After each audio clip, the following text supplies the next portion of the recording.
प्रेम से बोलिए माँ भगवती और माँ दशा माता की जय। प्रिय भक्तजनों, आज आपको सुनाते हैं दशा माता व्रत की दूसरी कहानी। सबसे पहले प्रारंभ करते हैं भगवान श्री गणेश की कथा से। प्रेम से बोलिए भगवान गणपति की जय। एक समय की बात है, एक गांव में माँ बेटी रहा करती थी। एक दिन वह बेटी अपनी माँ से कहती है कि माँ, गांव के सारे लोग गणेश मेला देखने जा रहे हैं, तो मैं भी मेला देखने जाऊंगी। तब माँ ने कहा कि बेटा, तू अभी छोटी है, वहां पर बहुत भीड़ होगी, अगर कहीं गिर गई तो तुम्हें चोट लग जाएगी। फिर लड़की ने माँ की बात नहीं सुनी और कहने लगी कि माँ, मैं तो मेला देखने जाऊंगी, आप मुझे आज्ञा दे ताकि मैं भी गणेश जी भगवान के दर्शन करके आऊं। तो इस तरह अपनी बेटी को जिद करते हुए देखकर उसकी माँ ने उसे 2 लड्डू दे दिए और थोड़ा सा पानी पीने को दे दिया और कहा कि बेटा, एक लड्डू गणेश जी भगवान को खिला देना और थोड़ा सा पानी पिला देना, दूसरा लड्डू तुम खा लेना और बाकी बचा हुआ पानी पी लेना। वापस आओगी तब तक तुम्हें भूख लग जाएगी। तो इस तरह वह लड़की अपनी माँ की आज्ञा लेकर गणेश मेला देखने चली गई। मेला खत्म होने पर सारे गांव वाले वापस आ गए, लेकिन वह लड़की घर नहीं आई। मेले में जो गणेश जी की मूर्ति थी उसके पास वो जाकर बैठ गई और कहने लगी कि गणेश जी, एक लड्डू खा लो और पानी पी लो, माँ ने भेजे हैं और कहा है कि एक लड्डू और थोड़ा सा पानी आपके लिए है और दूसरा लड्डू और बचा हुआ पानी मेरे लिए है। पर गणेश जी तो नहीं आए। थोड़ी देर बाद वह कहने लगी कि गणेश जी, पहले आपको खाना है, आपके खाने के बाद ही मैं खाऊंगी और मुझे जोरों की भूख लगी है। इस तरह कहती हुई बार बार गणेश जी से वो प्रार्थना करने लगी। कहते कहते सारी रात बीत गई। गणेश जी सोचने लगे कि अगर मैंने एक लड्डू नहीं खाया और पानी नहीं पिया तो यह भूख ही यहीं पर बैठी रहेगी और घर नहीं जाएगी। यह सोचकर गणेश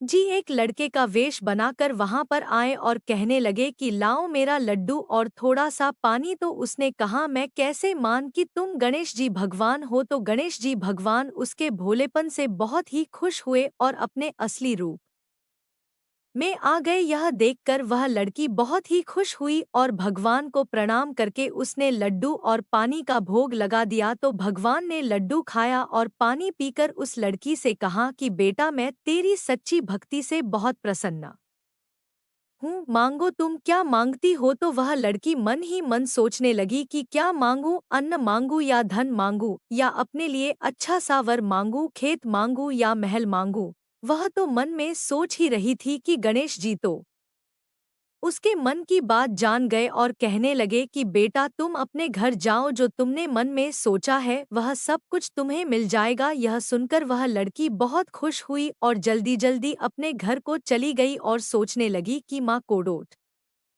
जाकर बताऊंगी। पर उसकी माँ का तो पीछे चिंता के मारे बुरा हाल था। वह सोच रही थी कि लड़की को कहीं कुछ हो ना गया हो। सारी रात उसी के इंतजार में बिता दी। सुबह हुई तो लड़की घर पहुंची तो चिंतित भाव में माँ ने उससे पूछा कि बेटा, तुम कैसी हो, इतनी देर कहाँ थी। तो बेटी ने कहा कि माँ, जैसे आपने कहा था मैंने तो वैसा ही किया, गणेश जी आए ही नहीं। सारी रात बीत गई। सुबह जब होने ली थी तब गणेश जी आए। फिर मैंने एक लड्डू और पानी गणेश जी को दिया, उसके बाद ही दूसरा लड्डू और बचा हुआ पानी मैंने पिया। इसलिए गणेश जी ने मुझे आशीर्वाद दिया है कि जो कुछ मैं मांग रही हूँ वह सब कुछ पूरा हो जाएगा। यह सुनकर उसकी माँ बहुत खुश हुई और माँ बेटी के देखते ही देखते जैसा लड़की ने सोचा था वह सब कुछ हो गया है। गणेश जी भगवान, जैसे आपने उस लड़की की पूजा स्वीकार की वैसे सबकी करना, सुख सौभाग्य सबका बनाए रखना। बोलिए गणेश भगवान की जय। अब दशा माता व्रत की प्रामाणिक कथा के अनुसार प्राचीन समय में राजा नल और दमयंती रानी सुखपूर्वक राज्य करते थे। उनके 2 पुत्र थे। उनके राज्य में प्रजा सुखी और संपन्न थी। एक दिन की बात है कि उस दिन होली दशा थी। एक ब्राह्मणी राजमहल में आई और रानी से कहा, दशा का डोरा ले लो। बीच में दासी बोली, हाँ रानी साहिबा, आज के दिन सभी सुहागिन महिलाएं दशा माता की पूजन और व्रत करती हैं तथा इस डोरे की पूजा करके गले में बांधती हैं।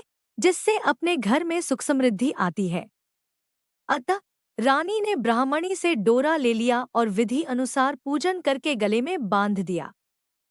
कुछ दिनों के बाद राजा नल ने दमयंती के गले में डोरा बंधा हुआ देखा। राजा ने पूछा, इतने सोने के गहने पहनने के बाद भी आपने यह डोरा क्यों पहना? रानी कुछ कहती, इसके पहले ही राजा ने डोरे को तोड़कर जमीन पर फेंक दिया। रानी ने उस डोरे को जमीन से उठा लिया और राजा से कहा, यह तो दशामाता का डोरा था, आपने उनका अपमान करके अच्छा नहीं किया। जब रात्रि में राजा सो रहे थे, तब दशामाता स्वप्न में बुढ़िया के रूप में आई और राजा से कहा, हे राजा, तेरी अच्छी दशा जा रही है और बुरी दशा आ रही है। तूने मेरा अपमान करने अच्छा नहीं किया। ऐसा कहकर बुढ़िया दशा माता अंतर्ध्यान हो गई। अब जैसे तैसे दिन बीतते गए, वैसे वैसे कुछ ही दिनों में राजा के ठाट बाट, हाथी घोड़े, लावलश्कर, धन धान्य, सुख शांति सब कुछ नष्ट होने लगे। अब तो भूखे मरने का समय तक आ गया। एक दिन राजा ने दमयंती से कहा, तुम अपने दोनों बच्चों को लेकर अपने मायके चली जाओ। रानी ने कहा, मैं आपको छोड़कर कहीं नहीं जाऊंगी। जिस प्रकार आप रहेंगे उसी प्रकार मैं भी आपके साथ रहूंगी। तब राजा ने कहा, अपने देश को छोड़कर दूसरे देश में चलें। वहां जो भी काम मिल जाएगा वही काम कर लेंगे। इस प्रकार नलदमयंती अपने देश को छोड़कर चल दिए। चलते चलते रास्ते में भील राजा का महल दिखाई दिया। वहां राजा ने अपने दोनों बच्चों को अमानत के तौर पर छोड़ दिया। आगे चले तो रास्ते में राजा के मित्र का गांव आया। राजा ने रानी से कहा, चलो हमारे मित्र के घर चलें। मित्र के घर पहुंचने पर उनका खूब आदर सत्कार हुआ और पकवान बनाकर भोजन कराया। मित्र ने अपने शयन कक्ष में सुलाया। उसी कमरे में मोर की आकृति की खूंटी पर मित्र की पत्नी का हीरों जड़ा कीमती हार टंगा था। मध्यरात्रि में रानी की नींद खुली तो उन्होंने देखा कि वह बेजान खूंटी हार को निगल रही है। यह देखकर रानी ने तुरंत राजा को जगाकर दिखाया और दोनों ने विचार किया कि सुबह होने पर मित्र के पूछने पर क्या जवाब देंगे। अतः यहाँ से इसी समय चले जाना चाहिए। राजा रानी दोनों रात्रि को ही वहां से चल दिए। सुबह होने पर मित्र की पत्नी ने खूंटी पर अपना हार देखा। हार वहां नहीं था। तब उसने अपने पति से कहा, तुम्हारे मित्र कैसे हैं जो मेरा हार चुराकर रात्रि में ही भाग गए हैं? मित्र ने अपनी पत्नी को समझाया कि मेरा मित्र कदापि ऐसा नहीं कर सकता, धीरज रखो, कृपया उसे चोर मत कहो। आगे चलने पर राजा नल की बहन का गांव आया। राजा ने बहन के घर खबर पहुंचाई कि तुम्हारे भाई भौजाई आए हुए हैं। खबर देने वाले से बहन ने पूछा, उनके हालचाल कैसे हैं? वह बोला, दोनों अकेले हैं, पैदल ही आए हैं तथा वे दुखी हाल में हैं। इतनी बात सुनकर बहन थाली में कांदा रोटी रखकर भैया भाभी से मिलने आई। राजा ने तो अपने हिस्से का खा लिया, परंतु रानी ने जमीन में गाड़ दिया। चलते चलते एक नदी मिली। राजा ने नदी में से मछलियां निकालकर रानी से कहा, तुम इन मछलियों को भूंजो, मैं गांव में से परोसा लेकर आता हूं। गांव का नगर सेठ सभी लोगों को भोजन करा रहा था। राजा गांव में गया और परोसा लेकर वहां से चला तो रास्ते में चील ने झपट्टा मारा तो सारा भोजन नीचे गिर गया। राजा ने सोचा कि रानी विचार करेगी कि राजा तो भोजन करके आ गया और मेरे लिए कुछ भी नहीं लाया। उधर रानी मछलियां भूंजने लगी तो दुर्भाग्य से सभी मछलियां जीवित होकर नदी में चली गईं। रानी उदास होकर सोचने लगी कि राजा पूछेंगे और सोचेंगे कि सारी मछलियां खुद खा गईं। जब राजा आए तो मन ही मन समझ गए और वहां से आगे चल दिए। चलते चलते रानी के मायके का गांव आया। राजा ने कहा, तुम अपने मायके चली जाओ, वहां दासी का कोई भी काम कर लेना। मैं इसी गांव में कहीं नौकर हो जाऊंगा। इस प्रकार रानी महल में दासी का काम करने लगी और राजा तेली के घाने पर काम करने लगा। दोनों को काम करते बहुत दिन हो गए। जब होली दशा का दिन आया, तब सभी रानियों ने सिर धोकर स्नान किया। दासी ने भी स्नान किया। दासी ने रानियों का सिर गूंथा तो राजमाता ने कहा, मैं भी तेरा सिर गूंथ दूं। ऐसा कहकर राजमाता जब दासी का सिर गूंथ ही रही थी, तब उन्होंने दासी के सिर में पद्म देखा। यह देखकर राजमाता की आंखें भर आईं और उनकी आंखों से आंसू की बूंदें गिरीं। आंसू जब दासी की पीठ पर गिरे तो दासी ने पूछा, आप क्यों रो रही हैं? राजमाता ने कहा, तेरे जैसी मेरी भी बेटी है, जिसके सिर में भी पद्म था, तेरे सिर में भी पद्म है। यह देखकर मुझे उसकी याद आ गई। तब दासी ने कहा, मैं ही आपकी बेटी हूँ। दशा माता के कोप से मेरे बुरे दिन चल रहे हैं, इसलिए यहाँ चली आई।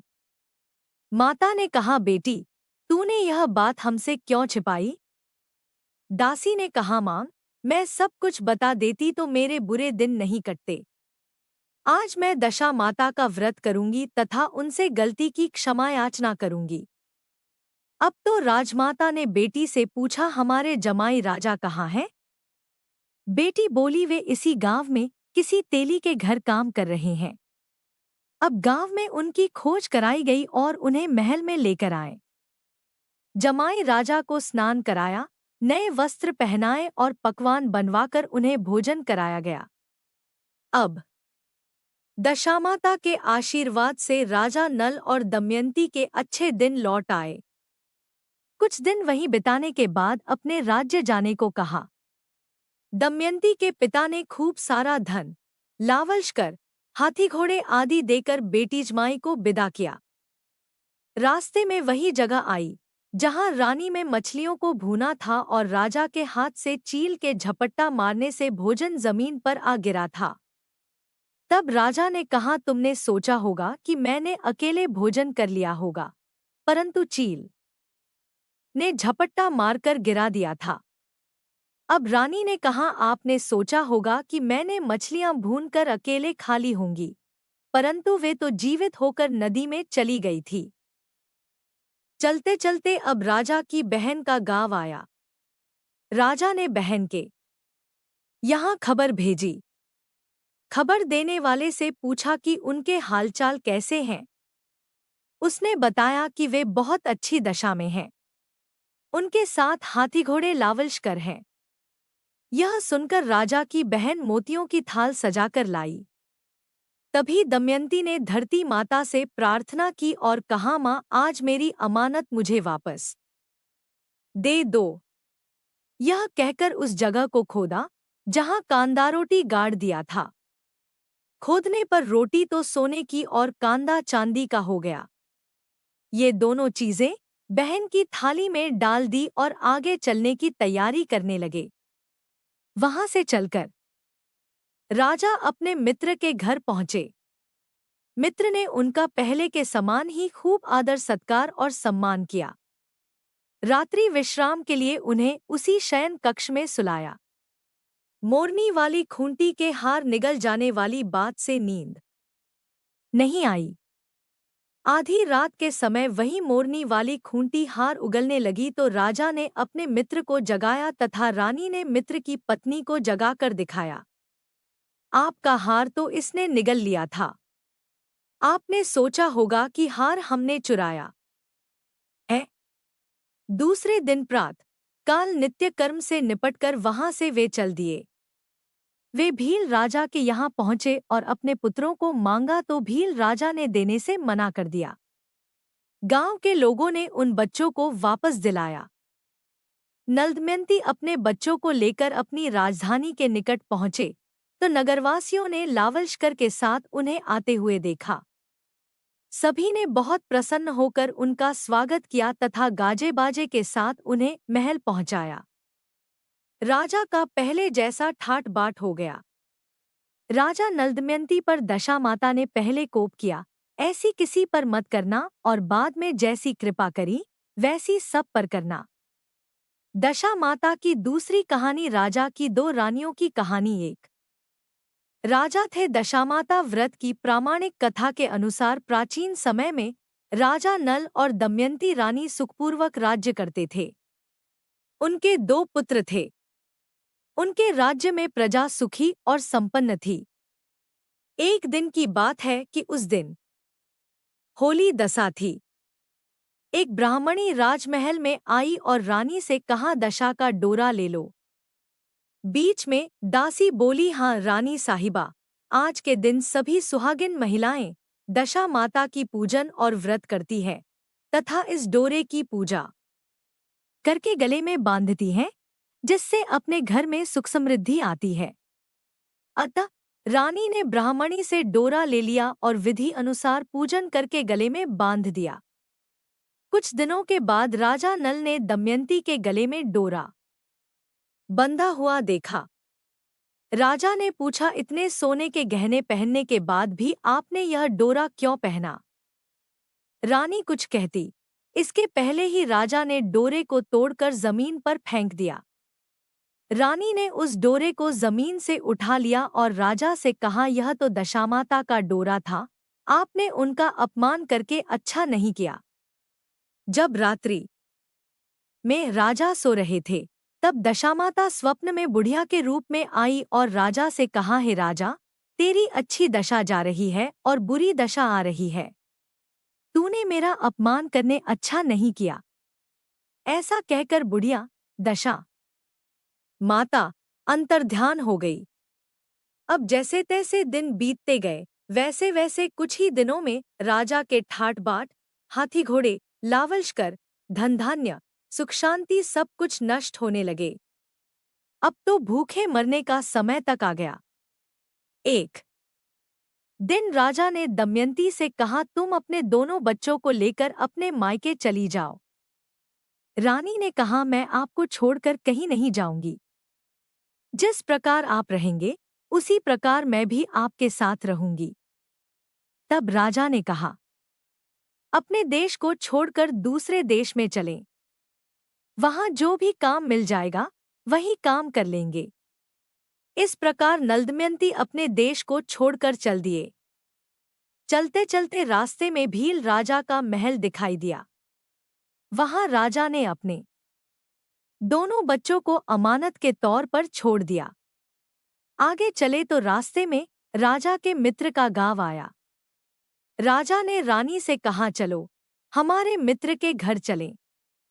मित्र के घर पहुंचने पर उनका खूब आदर सत्कार हुआ और पकवान बनाकर भोजन कराया। मित्र ने अपने शयन कक्ष में सुलाया। उसी कमरे में मोर की आकृति की खूंटी पर मित्र की पत्नी का हीरो जड़ा कीमती हार टंगा था। मध्यरात्रि में रानी की नींद खुली तो उन्होंने देखा कि वह बेजान खूंटी हार को निगल रही है। यह देखकर रानी ने तुरंत राजा को जगाकर दिखाया और दोनों ने विचार किया कि सुबह होने पर मित्र के पूछने पर क्या जवाब देंगे। अतः यहाँ से इसी समय चले जाना चाहिए। राजा रानी दोनों रात्रि को ही वहां से चल दिए। सुबह होने पर मित्र की पत्नी ने खूंटी पर अपना हार देखा। हार वहां नहीं था। तब उसने अपने पति से कहा, तुम्हारे मित्र कैसे हैं जो मेरा हार चुराकर रात्रि में ही भाग गए हैं? मित्र ने अपनी पत्नी को समझाया कि मेरा मित्र कदापि ऐसा नहीं कर सकता, धीरज रखो, कृपया उसे चोर मत कहो। आगे चलने पर राजा नल की बहन का गांव आया। राजा ने बहन के घर खबर पहुंचाई कि तुम्हारे भाई भौजाई आए हुए हैं। खबर देने वाले से बहन ने पूछा, उनके हालचाल कैसे हैं? वह बोला, दोनों अकेले हैं, पैदल ही आए हैं तथा वे दुखी हाल में हैं। इतनी बात सुनकर बहन थाली में कांदा रोटी रखकर भैया भाभी से मिलने आई। राजा ने तो अपने हिस्से का खा लिया, परंतु रानी ने जमीन में गाड़ दिया। चलते चलते एक नदी मिली। राजा ने नदी में से मछलियां निकालकर रानी से कहा, तुम इन मछलियों को भूंजो, मैं गांव में से परोसा लेकर आता हूँ। गांव का नगर सेठ सभी लोगों को भोजन करा रहा था। राजा गांव में गया और परोसा लेकर वहां से चला तो रास्ते में चील ने झपट्टा मारा तो सारा भोजन नीचे गिर गया। राजा ने सोचा कि रानी विचार करेगी कि राजा तो भोजन करके आ गया और मेरे लिए कुछ भी नहीं लाया। उधर रानी मछलियां भूंजने लगी तो दुर्भाग्य से सभी मछलियां जीवित होकर नदी में चली गईं। रानी उदास होकर सोचने लगी कि राजा पूछेंगे और सोचेंगे कि सारी मछलियां खुद खा गईं। जब राजा आए तो मन ही मन समझ गए और वहां से आगे चल दिए। चलते चलते रानी के मायके का गांव आया।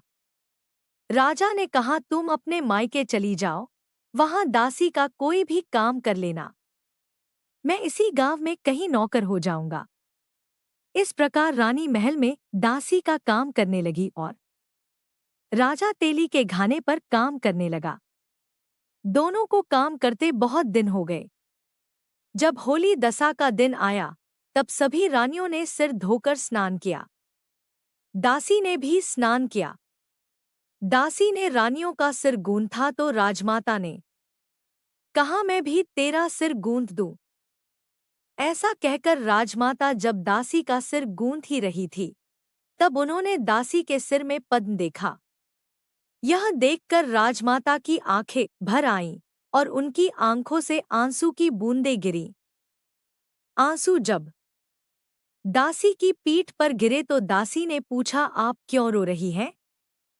राजमाता ने कहा, तेरे जैसी मेरी भी बेटी है जिसके सिर में भी पद्म था, तेरे सिर में भी पद्म है। यह देखकर मुझे उसकी याद आ गई। तब दासी ने कहा, मैं ही आपकी बेटी हूँ। दशा माता के कोप से मेरे बुरे दिन चल रहे हैं, इसलिए यहाँ चली आई। माता ने कहा, बेटी तूने यह बात हमसे क्यों छिपाई? दासी ने कहा, मां, मैं सब कुछ बता देती तो मेरे बुरे दिन नहीं कटते। आज मैं दशा माता का व्रत करूंगी तथा उनसे गलती की क्षमा याचना करूंगी। अब तो राजमाता ने बेटी से पूछा, हमारे जमाई राजा कहाँ हैं? बेटी बोली, वे इसी गांव में किसी तेली के घर काम कर रहे हैं। अब गांव में उनकी खोज कराई गई और उन्हें महल में लेकर आए। जमाई राजा को स्नान कराया, नए वस्त्र पहनाए और पकवान बनवाकर उन्हें भोजन कराया गया। अब दशामाता के आशीर्वाद से राजा नल और दमयंती के अच्छे दिन लौट आए। कुछ दिन वहीं बिताने के बाद अपने राज्य जाने को कहा। दमयंती के पिता ने खूब सारा धन, लावलश्कर, हाथी घोड़े आदि देकर बेटी जमाई को विदा किया। रास्ते में वही जगह आई जहां रानी में मछलियों को भूना था और राजा के हाथ से चील के झपट्टा मारने से भोजन जमीन पर आ गिरा था।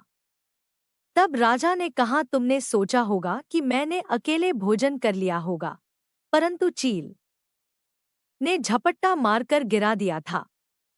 अब रानी ने कहा, आपने सोचा होगा कि मैंने मछलियां भूनकर अकेले खा ली होंगी, परंतु वे तो जीवित होकर नदी में चली गई थी।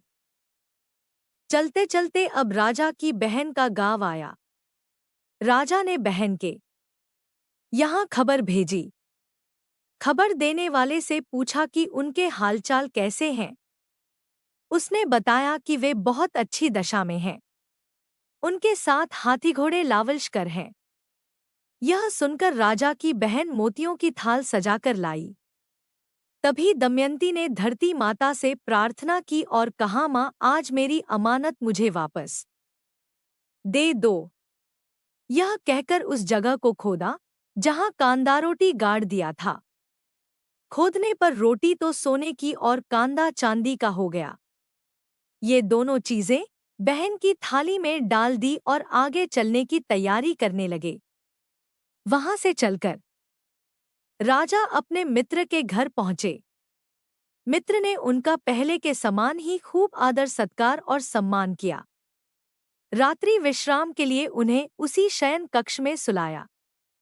मोरनी वाली खूंटी के हार निगल जाने वाली बात से नींद नहीं आई। आधी रात के समय वही मोरनी वाली खूंटी हार उगलने लगी तो राजा ने अपने मित्र को जगाया तथा रानी ने मित्र की पत्नी को जगाकर दिखाया। आपका हार तो इसने निगल लिया था। आपने सोचा होगा कि हार हमने चुराया है। दूसरे दिन प्रातः काल नित्य कर्म से निपटकर वहां से वे चल दिए। वे भील राजा के यहाँ पहुंचे और अपने पुत्रों को मांगा तो भील राजा ने देने से मना कर दिया। गांव के लोगों ने उन बच्चों को वापस दिलाया। नल दमयंती अपने बच्चों को लेकर अपनी राजधानी के निकट पहुंचे तो नगरवासियों ने लावलश्कर के साथ उन्हें आते हुए देखा। सभी ने बहुत प्रसन्न होकर उनका स्वागत किया तथा गाजे बाजे के साथ उन्हें महल पहुंचाया। राजा का पहले जैसा ठाट बाट हो गया। राजा नल दमयंती पर दशा माता ने पहले कोप किया, ऐसी किसी पर मत करना, और बाद में जैसी कृपा करी वैसी सब पर करना। एक सास बहू थी। एक दिन सुबह सुबह सास ने बहू से कहा कि जाओ आग लाकर भोजन बनाओ, बड़ी भूख लगी है। बहू हाथ में कंडी लेकर आग लेने गांव में गई। उस दिन गांव भर में दशामाता की पूजा थी, इसलिए किसी के यहाँ से भी उसे आग नहीं मिली। वह खाली हाथ लौटकर आई। सायं होने पर वह पड़ोसन के पास जाकर बोली कि मेरी सास तो दशामाता का डोरा नहीं लेती, परंतु अब की बार मैं डोरा लेना चाहती हूँ। मुझे पूजन की विधि भी बता देना। दोबारा जब डोरा लेने का समय आया तो बहू ने सास को बिना बताए दशामाता का डोरा ले लिया। 9 दिन वह किसी न किसी बहाने पड़ोसन के घर जाकर कथा सुनते रही। 10वें दिन उसे चिंता सताने लगी कि अब मैं पूजा कैसे करूंगी। वह मन ही मन दशामाता का ध्यान धरकर सोचने लगी कि आज सास कहीं बाहर चली जाए तो मैं शांति पूर्वक पूजा कर लूं। दशामाता की कृपा से सास बहू से बोली, मैं आज खेतों में जा रही हूँ, यदि मुझे आने में देर हो जाए तो तुम मेरे लिए खेत पर खाना ले आना। बहू के मन की मुराद पूरी हो गई। वह तो यही चाहती ही थी। उसने सास से कहा कि आप निश्चिंत होकर जाइए, घर का सारा काम मैं निपटा लूंगी। सास के जाते ही बहू ने स्नान कर दशामाता की पूजा की। इसके बाद वह पूजा की सामग्री मिट्टी के गोले में रखकर उसे सिलाने के लिए ले जाने लगी थी कि उसकी सास खेतों से वापस आ गई। सास को देखकर बहू ने जल्दी से उस गोले को मटकी में छिपा दिया। उसने सोचा कि उचित समय पर गोले को दही से निकालकर विसर्जित कर आऊंगी। सास ने आते ही बहू से कहा, तुम मुझे खाना देने क्यों नहीं आई? अब तक क्या कर रही थी? बहू ने कहा कि आज मैंने सर के बाल धोए थे, उनके सूखने में देर लग गई, इस कारण भोजन बनाने में देर हो गई। मैं थाली लगाती हूँ, आप घुस त्याग कर भोजन कीजिए। सास का गुस्सा कुछ ठंडा हुआ। वह पैर धोकर चौके पर मैं बैठी ही थी कि उसका बेटा भी आ गया। वह भी माता के साथ भोजन करने बैठ गया। सास भोजन करके उठना ही चाहती थी कि उसका बेटा बोला, मुझे तो दही चाहिए। सास ने बहू से दही देने के लिए कहा। बहू बोली, मैं तो रसोई में हूँ, आप ही इन्हें दही दे दे। सास हाथ धोकर दही लेने गई, परंतु जैसे ही उसने छाछ की मटकी उठाई तो उसमें कुछ खड़खड़ाने की आवाज आई। उसने हाथ डालकर देखा तो उसे एक बड़ा सोने का गोल मिला। सास ने आश्चर्य से बहू से पूछा, इस छाछ की मटकी में यह सोने का गोल कहाँ से आया? इसे तुम कहाँ से चुरा कर लाई हो? यहाँ क्यों छिपा कर रखा है? मैं समझ गई कि इसी वजह से तुम छाछ देने नहीं उठी। इसका भेद बताओ। बहू बोली, मुझे कुछ नहीं पता, मेरी दशामाता जाने। मैंने आपको बताए बिना दशामाता का डोरा लिया था और उनकी पूजा की थी। आपके आ जाने के कारण मैं डोरे को विसर्जित करने नहीं जा सकी। आपके डर से मैंने इसे छाछ की मटकी में छिपा दिया था। दशामाता ने इसे सोने का बना दिया। मैं इसमें क्या कर सकती हूँ? सास ने बहू को गले लगा लिया और कहा, अब मैं भी तुम्हारे साथ डोरा लूंगी और विधिवत व्रत और पूजा किया करूंगी। है दशामाता, जैसे तुमने इनको दिया वैसे ही सब भक्तों पर कृपा करना। दशामाता व्रत कथा 4। एक साहूकार था, उसके परिवार में 5 पुत्र उनकी बहुएं तथा एक पुत्री थी। पुत्री का विवाह हो चुका था, परंतु उसका गोना नहीं हुआ था, इस कारण वह भी अपने माता पिता के घर में रह रही थी। एक दिन साहूकार की पत्नी दशामाता का डोरा ले रही थी। उसकी बहुओं ने भी डोरे लिए। बहुओं ने अपने सास से पूछा कि क्या ननद के लिए भी डोरा लेना है। सास ने कहा हाँ। इस पर बहुओं ने कहा कि उनकी तो विदाई होने वाली है, यदि व्रत से पहले ही विदा हो गई तब क्या होगा। सास ने उत्तर दिया, मैं व्रत का सारा सामान साथ में रख दूंगी, वह अपने ससुराल में पूजा कर लेगी। ऐसा ही हुआ। उसके ससुराल से लेने उसका पति आ गया। माँ ने बेटी को विधिपूर्वक विदा किया और उसकी पालकी में पूजा का सब सामान रखवा दिया। लड़की जब अपने ससुराल पहुंची तो उसे घर के आंगन में गलीचा बिछाकर बैठाया गया। आस पड़ोस की महिलाएं नई बहू को देखने आने लगी। सब उसकी सुंदरता और गहने कपड़ों की तारीफ करने लगे। किसी की निगाह उसके गले में बंधे डोरे पर पड़ गई। वह बोली, बहू की माँ बड़ी टोटके वाली है।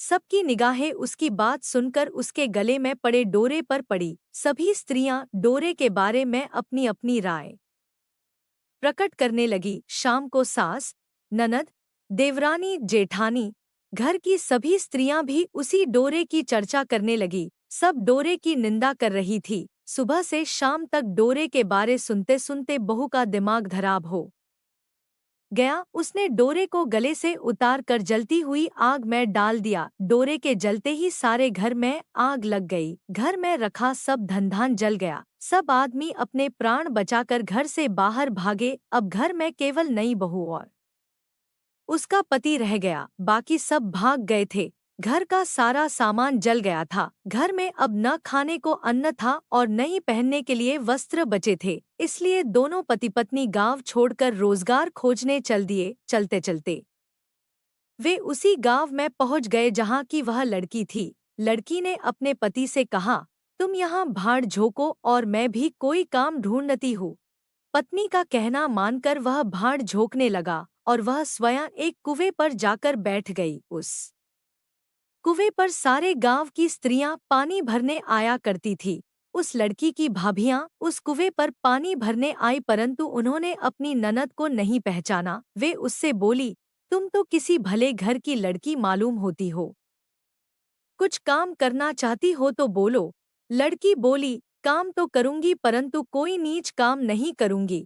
बड़ी भाभी बोली, हमारी ननद ससुराल चली गई है, तुम हमारे बच्चों की देखभाल करती रहना और हमारे घर से सीधा लेकर अपना भोजन बना लिया करना। लड़की इस काम के लिए राजी हो गई। लड़की की भाभियां अपने घर आई और सास से बोली, कुएं पर एक अनाथ लड़की बैठी है, वह हमारे घर रहने और बच्चों की देखभाल करने को राजी है, आप कहो तो हम उसे रख ले। सास ने कहा, खुशी से रख लो, परंतु आपस में कलह मत करना।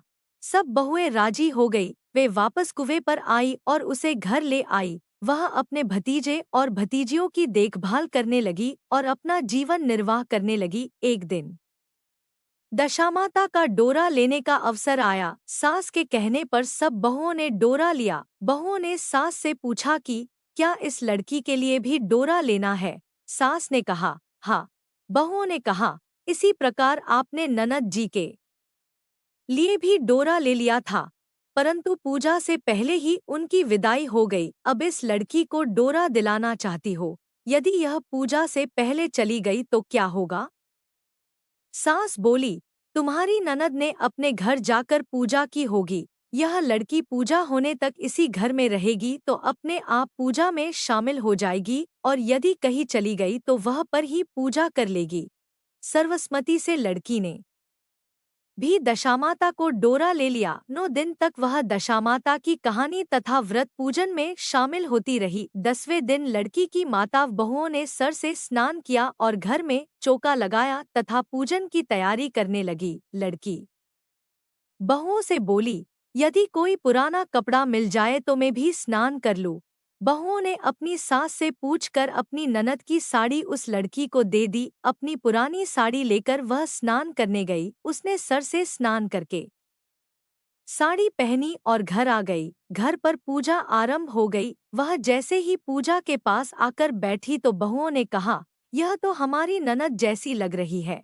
इस पर सास ने नाराज होकर कहा, तुम्हारे मन में जो आता है बोलती रहती हो। पूजा के समय भी चुपचाप नहीं बैठा जाता है। चुप रहो, मुझे कथा कह लेने दो। तुम्हारी बातों से कथा में विघ्न पड़ता है। बहुएं चुप हो गई। घर की सब स्त्रियों ने पारण किया, लड़की ने भी पारण किया। इसके बाद स्त्रियां एक दूसरे का सर गुथने लगी। एक ने लड़की का सर गुथना शुरू किया। वह बोली कि जैसी गूंथ सिर में है वैसी गूंथ हमारी ननद के सिर में थी। सास नाराज होकर बोली, तुम मेरी बेटी की तुलना इससे क्यों कर रही हो? सास ने बहू को तो डांट दिया, परंतु उसकी बात मन में घर कर गई। उसने लड़की से कहा, आज रात मेरे पास सोना। रात तो जब बहुएं सो गई तो उसने लड़की से पूछा, तुम्हारे पीहर में कभी कोई था? उसने जवाब दिया, मेरे 5 भाई और भाभियां थी, तुम जैसे माता पिता थे। उसने फिर पूछा, क्या हुआ? लड़की बोली, पीहर में मैंने दशामाता का डोरा लिया था। उसके पूजन से पहले ही ससुराल के लिए विदा हो गई। ससुराल में पहुंचकर मेरे गले में पड़े डोरे को देखकर वह की स्त्रियां हंसी उड़ाने लगी। तब मैंने उस डोरे को आग में डाल दिया। उस डोरे के साथ सारा घर जलकर भस्म हो गया। सब लोग भाग गए। हम दोनों भागकर इस गांव में आ गए। उसकी माँ ने पूछा कि तुम्हारा पति कहाँ है? लड़की ने कहा, वह भड़भूजे के यहाँ भाड़ झोंकता है। दशामाता के प्रकोप से हमारी ये हालात हो गई। वह समझ गए कि यह लड़की कोई और नहीं उसकी बेटी ही है। तब उसने अपने 5 बेटों को बुलाकर कहा कि यह तुम्हारी छोटी बहन ही है। सवेरा होते ही माता के कहने पर 5 भाई भड़भूजे के यहाँ से अपने बहनोई को लेकर आए। उन्होंने उसको स्नान कराया और उत्तम वस्त्र पहनने को दिए। कपड़े पहनकर वह सुंदर साहूकार दिखाई देने लगा। वह कुछ दिन ससुराल रहकर अपने घर चला गया। घर पहुंचकर उसने देखा कि सब लोग पहले की तरह सुखपूर्वक रह रहे हैं। इसके बाद वह अपने ससुराल आया और अपनी पत्नी को विदा कर घर ले गया। वह अपनी दशा पर विचार करती हुई जा रही थी। मार्ग में एक नदी पड़ी। उस नदी में स्नान करके अप्सराएं दशामाता का डोरा ले रही थी। उनके पास एक डोरा बच गया था। वह अप्सराएं बोली, यदि इस डोली में कोई उच्च वर्ग की स्त्री हो तो उसे ये डोरा दे दें। उन्होंने डोली के पास जाकर पता किया और वह डोरा उस लड़की को दे दिया। जब लड़की अपनी ससुराल पहुंची तो सास थाल सजाए, ननद कलश लिए और देवरानी जेठानी अन्य मांगलिक वस्तुएं लिए उसका स्वागत करने के लिए खड़ी थी। नेक दस्तूर हो जाने के बाद लड़की को आसन पर बैठाया गया। आसन पर बैठने के बाद लड़की ने कहा, आप लोगों ने पहली बार दशामाता के डोरे के लिए अपशब्द कहे थे, जिसका का फल ये हुआ कि घर के सब लोग बिछुड़ गए तथा घर का धनधान्य जलकर स्वाह हो गया। बड़ी मुसीबतें उठाने के बाद अब अच्छे दिन आए हैं। आप में से कोई भी अब मेरे दशामाता के डोरे की निंदा करने की भूल न करे। जब मेरा व्रत हो तब सब श्रद्धापूर्वक पूजा करे। सबने ऋषि उसकी बात मान ली। 9 दिन तक व्रत चलता रहा। 10वें दिन विधिपूर्वक डोरे की पूजा की गई। 7 सुहागिनों को न्योता दिया गया। उनका श्रृंगार करके आंचल भरा गया। इस प्रकार दशामाता को पूजन समाप्त हुआ। जिस प्रकार दशामाता ने उस लड़की के दिन फेरे, वैसे ही वह सब पर दया करे। एक राजा था, उसकी 2 रानियां थी। बड़ी रानी के संतान नहीं थी, छोटी रानी के पुत्र था। राजा छोटी रानी और राजकुमार को बहुत प्यार करता था। बड़ी रानी छोटी रानी से ईर्ष्या करने लगी। बड़ी रानी राजकुमार के प्राण हर लेना चाहती थी। एक दिन राजकुमार खेलता खेलता बड़ी रानी के चौक में चला गया। बड़ी रानी ने राजकुमार के गले में एक कला सांप डाल दिया। छोटी रानी दशा माता का व्रत करती थी। राजकुमार दशा माता का ही दिया हुआ था। दशा माता की कृपा से राजकुमार के गले में सांप बिना नुकसान पहुंचाए चला गया। दूसरे दिन बड़ी रानी ने लड्डुओं में जहर मिलाकर राजकुमार को खाने के लिए दिए। राजकुमार जैसे ही लड्डू खाने लगा तो दशामाता एक दासी का रूप धारण कर आई और राजकुमार के हाथ से लड्डू छीन लिए। बड़ी रानी का यह वार भी खाली गया। रानी को बड़ी चिंता हुई कि किसी भी तरह से राजकुमार को मारना है। तीसरे दिन जब राजकुमार फिर बड़ी रानी के आंगन में खेलने गया तो रानी ने उसे पकड़कर गहरे कुएं में धकेल दिया। चूंकि कुआं बड़ी रानी के आंगन में बना था, इसलिए किसी को भी पता नहीं चला कि राजकुमार कहाँ गया। लेकिन जैसे ही बड़ी रानी ने राजकुमार को कुएं में धकेला तो दशामाता ने उसे बीच में ही रोक लिया। इधर दोपहर हो जाने पर राजकुमार के न लौटने पर राजाव छोटी रानी को चिंता सताने लगी। दशामाता को भी इस बात की चिंता हुई राजकुमार को उसके माता पिता के पास किस प्रकार पहुंचाया जाए। राजकुमार को तलाश करने वाले कर्मचारी निराश होकर बैठ गए। राजा व छोटी रानी पुत्र शोक में रोने लगे। तब दशामाता ने भिखारी का रूप धारण किया और राजकुमार को गले से लगाए राजद्वार पर पहुंची। वह राजकुमार कोडोट एक वस्त्र में छिपाए हुए भिक्षा मांगने लगी। सिपाहियों ने उसे दुत्कार कर कहा, तुझे भिक्षा के पड़ी है और यह राजकुमार खो गया है। सारे लोग दुहक और चिंता से व्याकुल हो रहे हैं। इस पर दशामाता बोली, भाइयों, पुण्य का प्रभाव बड़ा ही विचित्र होता है। यदि मुझे भिक्षा मिल जाए तो संभव है कि खोया हुआ राजकुमार तुम लोगों को मिल जाए। यह कहकर वह देहरी पर पैर रखने लगी। सिपाहियों ने उन्हें आगे बढ़ने से रोका। उसी समय दशामाता ने बालक का पैर वस्त्र से बहर कर दिया। सिपाहियों ने समझा कि कुंवर उसके हाथों में है, इसलिए उसे अंदर जाने दिया। दशामाता कुंवर को लिए हुए भीतर चली गई। उसने राजकुमार को चौक में छोड़ दिया और वापस चली गई। परंतु रानी ने दशामाता रूपी भिखारिन को देख लिया था। उसने कहा कि खड़ी रहो, और कौन हो तुम? तुमने 3 दिन मेरे बेटे को छिपा कर रखा था, तुमने ऐसा क्यों किया? तुम्हें मेरे इस प्रश्न का उत्तर देना होगा। दशामाता उसी समय ठहर गई। उन्होंने बताया कि मैं तुम्हारे पुत्र की चोरी करने वाली नहीं हूँ, मैं तो तुम्हारी आराध्या देवी दशामाता हूँ। मैं तुम्हें सचेत करने आई हूँ कि बड़ी रानी तुमसे ईर्ष्या रखती है। वह तुम्हारे पुत्र के प्राण हर लेना चाहती है। एक बार उसने तुम्हारे पुत्र के गले में काला सांप डाला था, जिसे मैंने भगाया। दूसरे बार उसने इसे विष के लड्डू खाने को दिए थे, जिन्हें मैंने उसके हाथों से छीन लिए थे। इस बार उसने राजकुमार को अपने आंगन के कुएं में धकेल दिया था और मैंने इस बीच में ही रोक कर रक्षा की। इस समय मैं भिखारिन के वेश मैं तुम्हें सचेत करने आई हूँ। यह सुनकर छोटी रानी दशामाता के पैरों में गिरकर क्षमा मांगने लगी। छोटी रानी विनती भाव से बोली, जैसी कृपा आपने मुझ पर दर्शन देकर की है, मैं चाहती हूँ कि आप सदैव इस महल में निवास करे। मुझसे जो सेवा पूजा होगी मैं करूँगी। इस पर दशामाता बोली कि मैं किसी घर में नहीं रहती। जो श्रद्धापूर्वक मेरा ध्यान स्मरण करता है, मैं उसी के हृदय में निवास करती हूँ। मैंने तुम्हें साक्षात दर्शन दिए हैं, इसलिए तुम सुहागिनों को बुलाकर उन्हें यथाविधि आदर सत्कार के साथ भोजन कराओ और नगर में ढिंडोरा पिटवा दो कि सभी लोग मेरा डोरा ले और व्रत करे। इतना कहकर दशामाता अंतर्ध्यान हो गई। रानी ने अपने राज्य की सौभाग्यवती स्त्रियों को निमंत्रण देकर बुलाया और उपटन से लेकर शिरोभूषण श्रृंगार कर उनकी यथाविधि सेवा कर भोजन करवाया और दक्षिणा में गहने आदि देकर विदा किया। रानी ने अपने राज्य में ढिंडोरा पिटवा